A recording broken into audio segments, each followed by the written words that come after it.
se ofereceu como sacrifício, né? Se ofereceu como sacrifício e ele foi também um sacerdote. Mas ele sacrificava animais? Se Jesus sacrificava animais? Não. Então, não. Se ofereceu como sacrifício. É por isso que o sacerdócio é um sacerdócio diferente. É um sacerdócio superior segundo a ordem de Melquisedeque. Tá? Um sacerdócio diferente. Pois bem, eu dizia que tem mais uma mulher, né? Um texto que envolve uma mulher. O filho da viúva de Naim. Quando ele ressuscitou o filho dela, o povo disse: olha, um grande profeta se levantou entre nós e Deus visitou o seu povo. Tá? Então, sacerdote, profeta. Samuel foi juiz? Foi, não foi? Jesus será juiz? Sim. Em Atos dos Apóstolos está escrito que ele vai julgar, não vai? Agora tem uma coisa que Jesus é e Samuel nunca foi. Nessa linha de pensamento que nós estamos. Rei. Samuel nunca foi rei. Tá bom? E Jesus foi e é rei. Bom, continua sendo rei. Tudo bem com essa comparação? Então isso torna a história de Samuel importantíssima. Esse é o ponto de vista teológico dela, tá? Samuel é importantíssimo tanto do ponto de vista histórico, porque é ele que faz a transição, quanto do ponto de vista teológico, porque ele é tipo de Cristo. Sim ou não? Coloquei na ordem certa? Deixa eu ver se está na ordem certa. Do ponto de vista histórico, ele é muito importante porque ele é um juiz da transição, que passa da mão dos juízes para a monarquia, não é isso? E do ponto de vista teológico, ele é muito importante por conta dessa tipologia que o liga a Cristo. Estamos bem? Sim ou não? Sim. Se vocês não perguntarem nada, eu vou ficando mal, eu vou achando que eu estou explicando tão bem, que está todo mundo entendendo tudo e eu vou indo embora. Tudo bem? Então vamos lá. 1 Samuel cobre um período de 140 anos e relata a história de Israel, do nascimento de Samuel até a morte de Saul. Bom, 40 anos, 140 anos, e relata a história do nascimento de Saul, do nascimento de Samuel até a morte de Saul. E a data? Como é que a gente pensa nisso? Observando a referência à cidade de Siclag, pertencente aos reis de Judá até o dia de hoje, bom, se a cidade de Siclag, diz o texto de 1 Samuel 27,6, pertence aos reis de Judá até o dia de hoje. Hoje é o quê? O dia que está escrevendo, não é isso? Sim ou não? Sim. Então, se já tinha reis de Judá, é porque a divisão do reino já havia acontecido. Tudo bem? Acontecido, tudo bem? Sim. Então, chegamos à conclusão que o livro foi escrito depois da divisão do reino. Ou seja, depois da morte de Salomão. Demorou para o livro ser escrito, tá? Ele só é escrito depois da morte de Salomão. E as referências a Judá e Israel, concluímos que primeiro Samuel foi escrito depois da divisão da nação, ou seja, por volta de 931 a.C.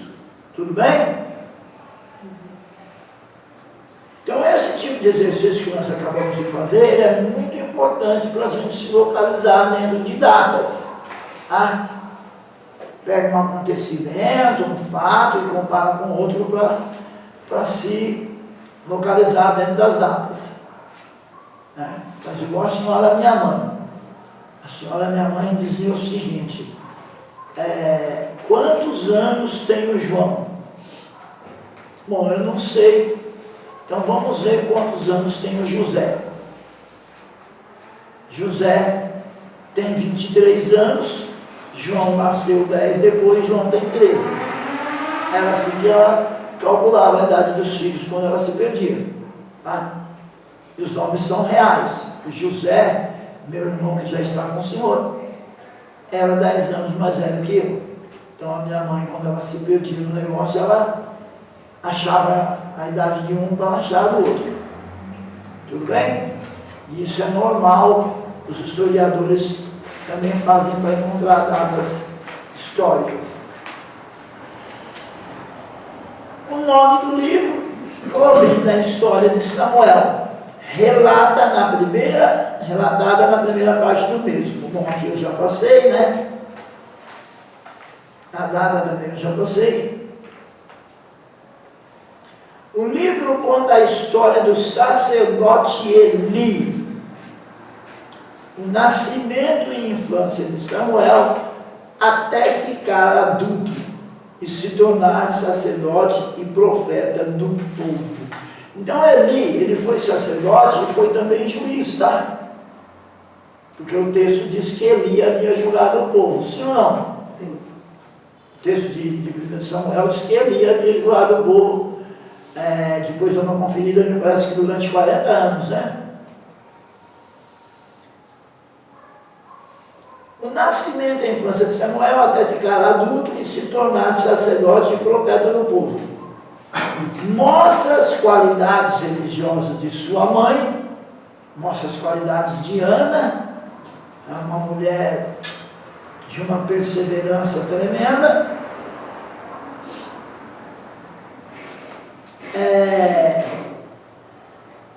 E a elevada posição das mulheres judias piedosas no surgimento do povo hebreu. Ela é uma mulher importante, surge um grande líder através dela. E as mulheres eram mulheres importantes, tá bom? Embora em alguns casos o nome delas não apareça, embora elas sejam discriminadas, mas elas eram importantes, tá? E de alguma maneira elas conheciam a Torá. Agora, nos nossos dias, tem um certo rabino que ele diz que é melhor rasgar a Torá do que ensinar para uma mulher. De onde ele tirou isso, eu não sei. Porque quando a mulher, ela conhecia a Torá. Possivelmente não conhecesse como um homem, mas ela conhecia a Torá, ela temia a lei de Deus, porque quando o menino ia fazer o bar mitzvah, ele já sabia responder as perguntas que eram feitas a ele. Quem ensinava? A mãe, porque o pai não era, com o pai ele quase não andava. Ele quase não andava com o pai. Ele ficava era com a mãe. Então, e também nós vimos Paulo falando a Timóteo, quem ensinou as sagradas letras para Timóteo, segundo Paulo? Vamos lá, né, gente? Busca na memória. Quem ensinou as sagradas letras a Timóteo, segundo Paulo? Ou busca na memória ou busca no Santo Google. Vamos lá. Foi a avó, né? Foi a avó? Como é que era o nome da... Tinha a avó e tinha a mamãe dele. Se perguntar para mim, eu falo que era Lloyd e Eunice. Quem que eu fiz isso? Mas era para ter deixado procurar. Encontrou aí no Santo Google? Não? Eita, quebrou. É. O Google foi. Se quebrou, além de ficar assim no celular, ainda vai... Eu ia falar que vai apanhar na namorada, mas não vou falar isso não. Não sei o que eu já falei. Que a namorada vai falar, eu liguei, você não atendeu. De novo? Não, deu cada vez de não, Jesus. Acho que ficou de terça. Ontem foi terrível para trabalhar. Hoje foi horrível, acho que ficou sem Terrível para trabalhar lá. Que esse aqui ele deve estar carregado, mas o meu computador não é notebook, então, além do risco de queimar, ainda parado o serviço toda hora. Pois bem. E aí eu disse assim, Pantanal, terra que não produz, de dia falta água, de noite falta luz. Mas estava faltando luz, era de dia mesmo, não era de noite não. Deixa eu me concentrar aqui no que eu estou fazendo, que é melhor. Então, fala da elevação de Saul ao trono e a respectiva queda e do crescente poder de Davi que o sucedeu no trono. Então Saul é um personagem maravilhoso, tá bom? Eu gostaria de ter mais tempo para eu conversar sobre essas coisas com vocês, tá? Saul é um personagem, uma coisa maravilhosa. Por quê que a história de Saul é uma coisa maravilhosa? Porque Deus, quando deu Saul ao povo, Deus já sabia que não ia dar certo. Eu vou falar, gente, eu não vou mandar vocês procurar, mas eu espero que em casa vocês procurem, tá? Não vou mandar procurar na sala de aula, vou pedir para procurar, mas é uma questão de tempo, mas eu espero que em casa vocês procurem, tá bom? Porque eu vou fazer uma rápida análise aí desse personagem tão interessante chamado Saul. Quando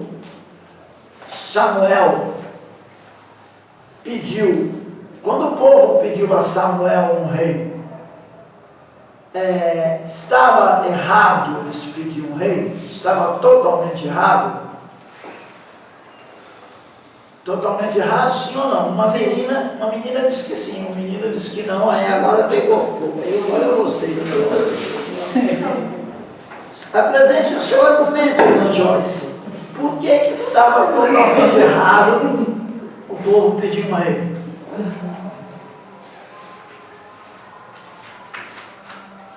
Argumento sem máscara, isso, sem máscara é melhor. Por falar em sem máscara, deixa eu só falar uma coisa para vocês. Você sabe de onde vem a palavra sincero? A palavra sincero vem do seguinte: quando um escultor estava esculpindo um rosto ou um busto, e ele errava, e aí ficava aquela marca na escultura, ele pegava um pouquinho de cera e tampava, ele disfarçava o buraco. Mas os colecionadores não gostavam de comprar obras assim. E aí perguntavam, e aí, como é que está essa obra aí? Você errou e tapou os buracos? O artista dizia, não, é sem cera. Daí nasceu a expressão sincera, sem disfarce. Tá bom? Mas é isso aí. Instituto Teológico Sevive também é cultura geral. Mas aí me ajuda aí. Qual o seu argumento, minha irmã Jaci, para dizer que o povo não podia de jeito nenhum pedir um rei? Pelo que eu tinha lido, assim, por entender, que naquele tempo, o povo, quem queria governar o povo era o Senhor nosso Deus, né?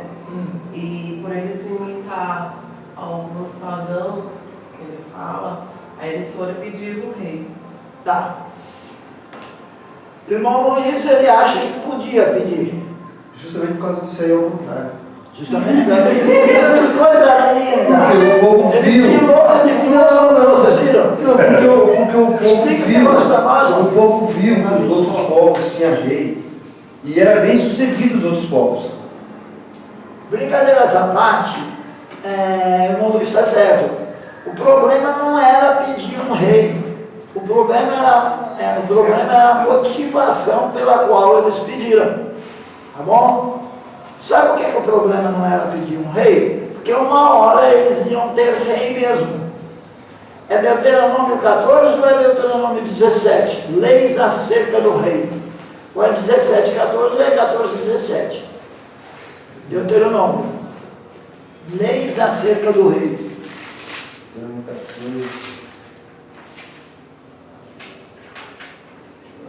para 17.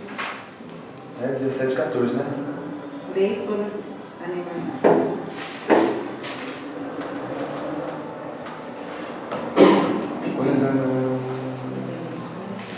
Não é 14, 17, é 17, 14, minha gente. Quando pedis um rei, Deuteronômio. É a lei e deveres de um rei. Isso. 17, Isso, 14. 17, 14? É. Estou Quando falando. entrares na terra que te dá o Senhor. Peraí, vamos chegar no acordo. Deuteronômio 17, 14? Isso. Tá, vamos lá então. Quando entrares na terra que te dá o Senhor, teu Deus, e o possuireis, e nela habitareis, e disseres, estabelecereis sobre mim um rei, como todas as nações que acham em seu redor de mim. Tá vendo? Podia dizer, não tinha problema. Continua. Estabelecerás com efeito sobre ti como rei aquele que o Senhor, teu Deus, escolher homem estranho que não seja dentre dos teus irmãos. Não estabelecerá sobre ti e sim dentre eles. Então tá, obrigado. Obrigado. Então acontece o seguinte, irmã Jaci, irmão Luiz e classe. O problema não era pedir, o problema era a motivação pela qual pediram, tá bom? O motivo era o que a irmã Jaci nos disse. Eles queriam parecer com os povos pagãos, queriam confiar no rei e não em Deus, tudo bem? Então o problema não era pedir, o problema era a motivação. Mas vamos continuar falando um pouco mais desse personagem tão importante e tão interessante chamado Saul. Deus sabia que Saul seria, vou usar um termo coloquial aqui, uma tranqueira. Seria ruim, você não falou? Não sabia? Qual é o argumento bíblico para eu dizer que Deus sabia? Deus falou para Samuel assim, Samuel, não fique triste, porque eles não estão rejeitando vocês, eles estão rejeitando a mim. Eles querem um rei à maneira deles. Então nós vamos dar um rei para eles que vai colocar os filhos deles diante das cargas. E virou moda, até hoje os reis estão botando o burro para puxar carroça. Virou moda. Deus falou, ele vai colocar os filhos deles diante das cargas, ou seja, vai maltratá-los. Deve ser por isso que até hoje os governantes maltratam o povo.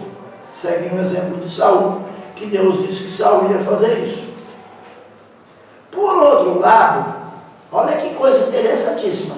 Por outro lado, Deus disse, através de Samuel a Saul, se você tivesse agido direito, eu teria confirmado o seu trono. E agora? O camarada era uma tranqueira, Deus sabia, mas por outro lado, Deus disse que se ele tivesse andado direito, Deus teria confirmado o trono dele. Me ajuda aí, por favor. Depende do homem.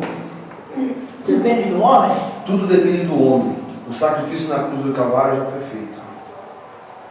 Né? Tudo bem que nessa época aí não tinha, Deus não tinha. Tá, eu mas tô te você entendendo. entendeu a minha colocação, né? Entendendo? Tudo dependia de Saul. Tudo depende de Saul. Mas Deus já sabia que Deus já Saul sabia era, que Saul ele era animal. Deus já sabia. Por quê? Deus é onisciente. Então Deus deu Saul como rei ao povo para escarnecer o povo. Vocês querem um rei, eu vou dar um unidão para vocês. Se prestar atenção, você vê que Deus não chama Saul de rei. Eu ainda não achei. Pode ser que eu lendo com mais calma eu ache. Eu vejo Deus chamando Saul de capitão sobre a minha herança, nunca de rei. Nunca de rei. E aí quando ele rasgou a roupa de Samuel, aí então Samuel falou, ih, meu amigo, agora deu ruim, agora o tempo fechou pelo seu lado.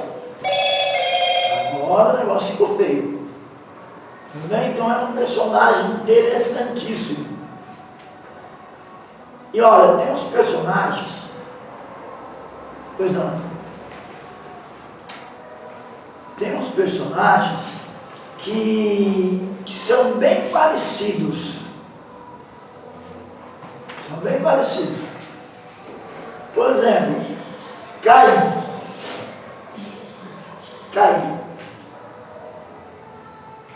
Deus falou para Caim: Caim, cadê o seu irmão?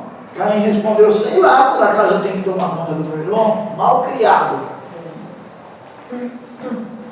Aí, por acaso eu tenho que tomar conta do meu irmão?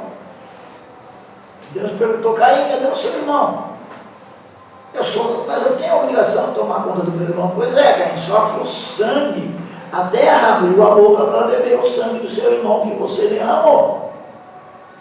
E o sangue do seu irmão está clamando por mim. E aí Caim falou para ele: mas espera aí, o senhor não é Deus, não? O meu pecado é maior do que o seu perdão? Ou seja, o camarada era, entendeu? O seu pecado é maior do que o meu perdão? Aí Deus falou para ele: não, é com você. Se você resistir, tudo bem. Se você não resistir, o pecado está na sua porta. Então Caim era tranqueira. Esaú também era outra tranqueira. Ah, mas ele foi enganado pelo irmão. Ele foi enganado pelo irmão, ele sabia muito bem o valor da primogenitura. Ele sabia muito bem, ele foi enganado, mas ele sabia o que ele estava fazendo. Ah, mas ia morrer de fome. Sim, era uma época difícil, por conta da caça e tal. Era uma época difícil. Mas ele podia ter apelado para a mãe. Por que ele não apelou para a mãe? Porque ele não falou: mamãe, eu estou com fome aí, ó, não cacei nada. Porque por orgulho. Era caçador. Era o orgulho do pai. Não vou apelar para minha mãe, não. Eu prefiro trocar na minha primogenitura do que apelar para ela, até porque ela gosta do caçula. Ela gosta do caçulinha, gosta de Jacó, eu não vou apelar para ela, não. E trocou a primogenitura por um prato de guisado. Depois, lá na frente, o escritor aos Hebreus diz assim: que nenhum de vós sejais fornicário, como foi Esaú, que trocou sua primogenitura por um prato de guisado. Então, tranqueira 1, Caim. Tranqueira 2, Esaú. Tranqueira 3, Saul. Os três são tranqueiras. Os três são tranqueiras. Porque Saul não se arrependia, Saul tinha remorso. Quando ele viu que Deus não falou com ele, ele falou: ih, agora deu ruim. Deus não fala comigo, nem por Urim, nem por Tumim. Urim e Tumim. O que é Urim e Tumim? No peitoral do sacerdote, luzes e perfeições. Se consultava a Deus, orava-se, se consultava a Deus pelo Urim e Tumim. Tá? Mas Deus falou: não quero falar com Saul. Deus não falou com Saul nem por Urim, nem por Tumim, nem por sonho, nem por profeta, até porque o profeta maior da época era Samuel. Samuel já tinha morrido, e ele falou: deu ruim. Mas ele não se arrependeu. Ao invés de ele se arrepender, sabe o que ele fez? Não, buscar uma feiticeira daquelas que eu expulsei para me falar com ela. Então Saul não se arrependia, Saul tinha remorso. E deu ruim. Você sabe por que Davi era melhor que Saul? Porque Davi se arrependia, Saul não. Saul, quando se viu perdido, apelou para a feiticeira. Davi, quando caiu, falou: Senhor, tira tudo de mim, só não tira o teu Espírito Santo. Sabe por quê? Porque em iniquidade eu fui gerado, e em pecado me concebeu a tua mãe. Mas ele já estava contando uma transformação, que ele disse assim: mas sei que tu me tens transformado. Entendeu? Então, é por isso que Deus diz que Davi é um homem segundo o coração dele. Como é que um camarada que mata, um camarada vingativo, é um homem segundo o coração de Deus? Porque se arrepende. E Deus diz assim: ó, encontrei a Davi, um homem segundo o meu coração. E tem uma coisa, ó, eu sei tudo que ele vai fazer daqui uns tempos, mas até quando você terá dó de Saul? Enche o teu vaso de azeite e vem comigo. Vamos lá na casa de Jessé o belemita, porque lá eu me tenho provido de um rei. Quando chegou lá, ele queria consagrar o bonitão. Eu falei, peraí, rapaz, não é assim não que funciona. Mas eu já consagrei um bonitão, Saul. Mas você consagrou o bonitão para punir o povo. Agora nós vamos consagrar um homem segundo o meu coração, aquele feio, né? O ruivinho, feio. No original, eu me empolguei aqui, tem que tomar cuidado com o horário. No original, quando ele disse assim, acabaram-se os mancebos, né? Samuel pergunta para Jessé, acabaram-se os mancebos? Jessé fala para ele assim, ainda falta, sabe como é que está no original? O insignificante, aquela coisinha feia que está lá cuidando de ovelha. Aquela coisinha feia que está lá cuidando de ovelha, porque menino já não valia muita coisa, ruivinho, feinho, cuidando de ovelha, Pastor João, falta quem? Falta o insignificante. eu vi um comentário, inclusive no dia desse, recente, que Davi era tido como escravo na casa do próprio pai. Então, estão inventando esse negócio aí, né? Estão Porque inventando. andava descalço, não sei o que, tinha esse costume e tal, não sei o que lá. Tá, eu quero ver o Cabral provar. Na hora que ele me convencer, ainda não me convenceu. Tá? Ainda me convenceu. Então, anda esse comentário por aí, ainda não me convenceu e também não convenceu o meu professor, especialista em Antigo Testamento, em tradição judaica, não convenceu ele ainda não. Na hora que convencer a gente concorda. Por quê? Porque inventaram o seguinte, que Davi, à luz do que eles dizem isso? À luz de que Davi não era filho da mesma mãe. Isso. Não era filho da mesma mãe. Gente, isso só segunda um pouquinho, por favor, tá bom? Deixa eu pedir uma coisa para vocês, não fiquem tristes comigo não. Por conta do que eu passei durante a semana, eu estou com um raciocínio um tanto lento. Então segura um pouquinho, eu falo um pouquinho, vocês falam um pouquinho, porque senão some o que eu estou pensando. O negócio está meio bravo, o diabetes está terrível. Então me suporte um minutinho, eu vou melhorar, estou me cuidando direitinho, eu vou melhorar para dar umas aulas melhor para vocês. Então o que acontece? Senão eu esqueço o que eu estava falando, que a diabetes é muito demais, está 300 e pouco, 200 e pouco, está muito alta a taxa de glicemia, a taxa de açúcar no sangue. Então o que acontece? Há um boato de que ele não era filho da mesma mãe. Por que o pessoal faz isso? Porque o pessoal quer inventar coisas novas. Quer inventar coisas novas. Em lugar nenhum na Bíblia diz que ele era filho de uma outra mãe. Eles estão pegando o Salmo 51, onde diz que iniquidade eu fui gerado, em pecado me concebeu minha mãe, e colocando Davi como filho de uma prostituta. O texto não dá base suficiente para isso, porque todos nós fomos gerados em pecado e iniquidade nos concedeu a sua mãe. Davi está falando do pecado original. Ele está dizendo para Deus, olha, eu sou fraco, eu herdei o pecado de Adão, eu sou falho. E aí vem um pessoal, né? Eu acho ruim quando a pessoa fica famosa muito rápido. Aí fica famoso muito rápido, e depois tem a obrigação de se manter famoso e começa a inventar essas coisas. Então é um perigo quando a pessoa fica famosa muito rápido. Inclusive ela pode até cair nas mãos dos diabos, tá? Paulo diz assim, ó, cuidado, não levante o neófito, cuidado com o neófito, deixa ele amadurecer primeiro, para que ele não se ensoberbeça e não caia na condenação do diabo. Qual foi a condenação do diabo? A soberba. Quando a gente estuda angelologia, a gente quebra a cabeça. Qual será que foi a condenação do diabo? A única conclusão que a gente chega, o único indício que a Bíblia dá é soberba. E aí, deixa o pregador famosão e antes da hora, ele soberbece-se, cai na condenação do diabo e começa a inventar coisas que ele não tem como sustentar no texto. Tudo bem?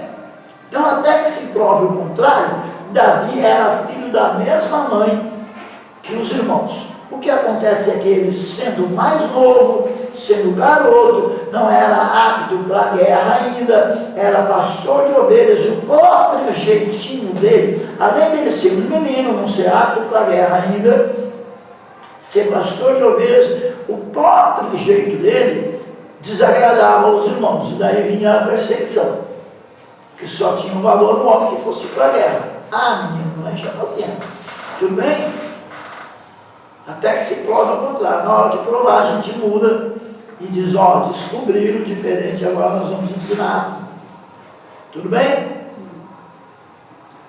Pois bem, então Davi, Saul é um personagem importantíssimo para a gente entender como é que Deus age. Deus levanta o homem sabendo que ele vai dar problema, mas Deus dá a ele a oportunidade de não dar problema. Se você tivesse andado direitinho, o Senhor teria confirmado o seu reino. Interessante que Deus direcionava ele para fazer o certo. Sim, Como direciona nós, né? Ó, não faz isso, vai por aqui. Você tem a livre escolha, mas vai por aqui. Ó. Posso continuar um pouquinho mais? Amém. Então vamos lá. Fala na elevação de Saul. Alguém ia falar alguma coisa e eu não deixei, né? Eu pedi para parar, que senão eu ia esquecer. Quem é que ia falar? Tudo bem? Esqueci. Ai, meu Deus. Fala da elevação de Saul ao trono e sua respectiva queda e do crescente poder de Davi que o sucedeu. 1 Samuel marca o período da transição do governo dos juízes para o reino. O livro termina com o relato da morte trágica de Saul. Então começa com o nascimento e termina com uma morte, não é isso? Comecinho já vai armando o cenário para o nascimento de Samuel, não é isso? E termina com a morte de Saul. Sim ou não, senhoras e senhores? Como é que Cristo é revelado em 1 Samuel? As semelhanças entre Jesus e o pequeno Samuel são surpreendentes, eu já falei disso, não já? Ambos são filhos de promessa, ambos foram dedicados a Deus antes do nascimento.